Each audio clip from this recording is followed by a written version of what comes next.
దేవునికి స్తోత్రములు. మీ అందరికీ నా వందనములు. ఈరోజు దేవుని వాగ్దానము, దీర్ఘాయువును సుఖజీవంతో గడుచు సంవత్సరములను శాంతిని నీకు కలగజేయును. సామెతల గ్రంథం 3వ అధ్యాయం 2వ వచనం. మన తండ్రి అయిన యెహోవా మనల్ని నా కుమారుడా అని పిలుస్తున్నాడు.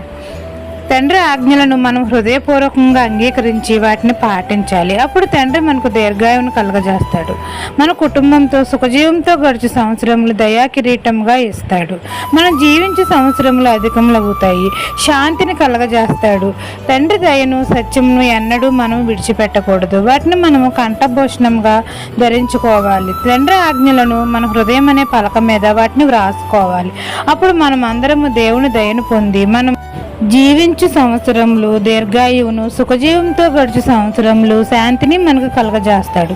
అనేక మేలులు మన జీవితంలో, అద్భుత కార్యాలు మన తండ్రి మన జీవితంలో చేస్తాడు. ఈ దిన వాగ్దానం మీ నా జీవితంలో నెరవేరాలని కోరుకుంటూ దేవుని సువార్త పరిచర్యలో మీ సహోదరి ఆమె.